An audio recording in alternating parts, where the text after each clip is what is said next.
Naipakulong na nga ng Marcos administration si Senator Jinggoy Estrada at kahit pa ipakulong sina Senator Bato, Senator Dante Marcoleta at iba pang kasamahan ng minority ngayon ay kailangan pa rin pala ng 16 na boto para makonvict si Vice President Sara sa kanyang kinakaharap na impeachment trial. The more pa nga na mababawasan ang numero ng mga senador, the more na bababa palalo ang numero. Vice President Sara, ayon nito ay former Chief Justice Hilario Davide dahil isa siya sa framers ng 1987 Constitution. Panoorin natin ang video. As again, 2/3 will be required to convict. So in this particular case, 2/3, the basis will be 24, 24. not the existing 23. It will be 24. The Senate will need 16 to convict. Okay. In other words, since there are now 23, the vote of 7 would be enough for acquittal. So 7 lang pala ang kailangan for acquittal. Pero 16 pa rin ang boto para makonvict si Vice President Sara. So kahit 22 senators pa yung nananatiling present dahil si Senator Jinggoy nga ay nakakulong at si Senator Bato ay nagtatago sa kasalukuyan. So 22 senators, 16 pa rin ang kinakailangan na bilang para makonvict si Vice President Sara. Kaya nga lang, ang Marcos administration, ang Kongreso, ang Senado ay malamang sa malamang posibleng i-bend the law na naman ang kanilang gagawin para mapababa ang numero to convict Vice President Sara. Pero hindi papayag ang karamihan na Chief Justice sa ating bansa dahil kapag ginawa nila na pababain ang numero to convict Vice President Sara, talagang malalabag ang ating saligang batas, ang ating konstitusyon. Samantala'y consistent yata si Mr. President sa pagiging mababa ang rating. Record low rating nga na maituturing para kay Mr. President. Batay kasi sa SWS survey, March 2026, bumaba ang net satisfaction rating ng administrasyon ni President Bongbong Marcos. Para sa buong detalye, panoorin natin ang video na ito. Sumansad sa record low ang net satisfaction rating ng administrasyon ni Pangulong Bongbong Marcos sa unang quarter ng taon. Negative na naman. Sa SWS survey. Lumabas sa survey na 32% ng mga Pilipino ang kontento sa trabaho ng Nako po, administrasyon. 32 lang. Pero 46% ang Nako hindi po. kontento, habang merong 21% na hindi tiyak ang kanilang sagot. Dissatisfied, Nagresulta po yan 46. sa net satisfaction rating na negative 13. Mula po ito sa positive 14 noong November 2025. Positive 14. Record low ito Noong bilang para 2025. sa PBBM administration. Pinakamababa rin yan sa loob po ng 16 na taon mula sa negative 45 Nako ng po. Arroyo administration. Record low Ang nga. survey noong March 24 hanggang March 31 kung kailan kasagsagan ng malalang pagsipa ng presyo ng petrolyo. Dito rin nagdeklara ang Pangulo ng State of National Energy Emergency. Wala Ewan ko na lang. ang palasyo. Sa bagay, hindi yata madala sa pera ang trust rating ng isang leader. Kasi naman, ang mataas na rating ay makukuha sa mabuting pagserbisyo ng isang leader sa taong bayan sa kanyang nasasakupan. Gaya na lamang ni dating Pangulong Rodrigo Duterte.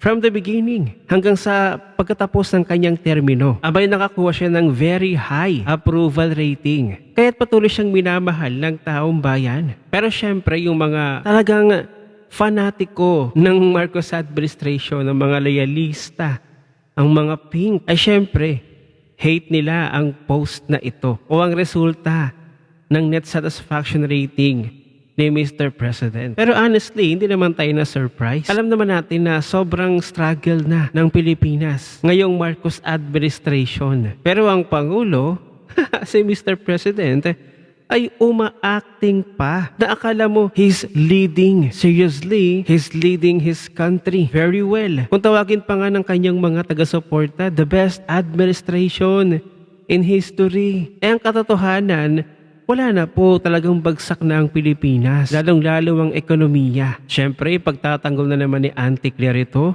kasabihin na naman niya, maling tao yung napagtanungan.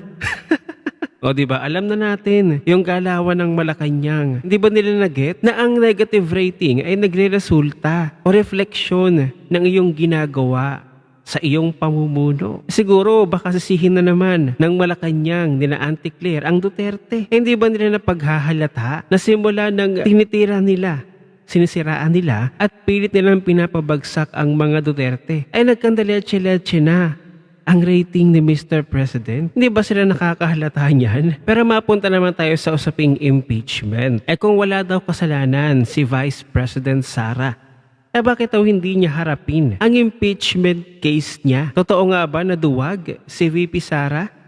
O ito ay bahagi ng tinatawag nating due process? Panoorin natin ang video na ito.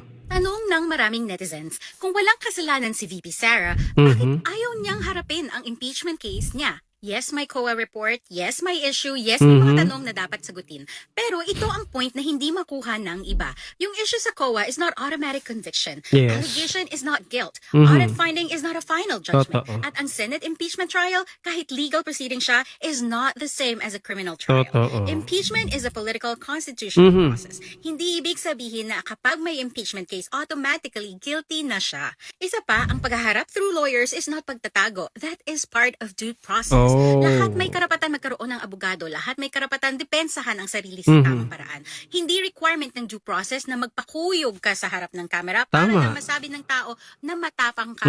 The impeached official may be represented by counsel at hindi porket abogado ang humaharap, ibig sabihin umiiwas na. That is how legal defense works. And you don't need to be a lawyer to know this. Hindi technicality ang batas. Tama. Proteksyon yan para hindi gawing sabungan ang hustisya. Kung gusto ninyo na siya ay panagutin, then let the proper process happen. Yun. Let the evidence be tested properly and let the witnesses be examined under the right rules. Yung linyang, kung walang kasalanan humarap, that sounds brave until you remember that due process is not optional just because galit ka.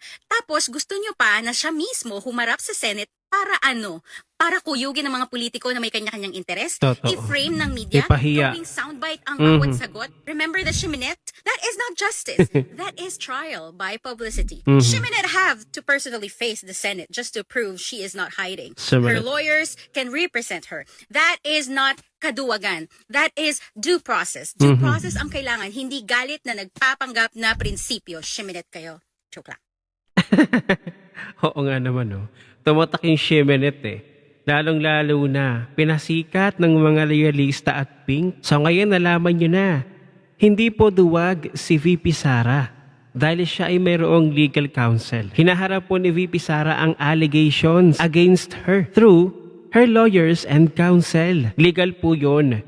Due process kung tawagin. Hindi po iyon kaduwagan at pagtatago. Kasi ganoon naman talaga eh. Huwag kayong huwag masyadong mag-expect na bibigyan niya kayo ng K-drama episode sa Senate para lamang ma-entertain yung galit ninyo. Sa bagay, hindi naman talaga ito maiintindihan at ayaw talagang intindihin at ayaw tanggapin ng mga loyalista at pink kasi nakatatuna sa kanilang mga brain cells ang galit nila sa mga Duterte. Wala yan. Wala yung mga kahit anong facts.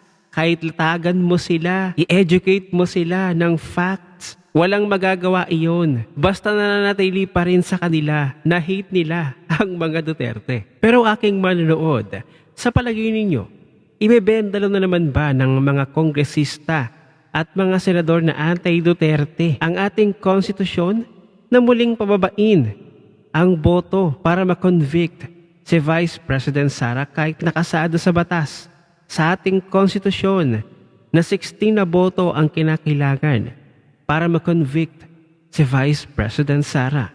Kung sakali mang mabago ito, ay papayag ba kayo? Ano ang inyong opinion? I-share mo na ang video na ito.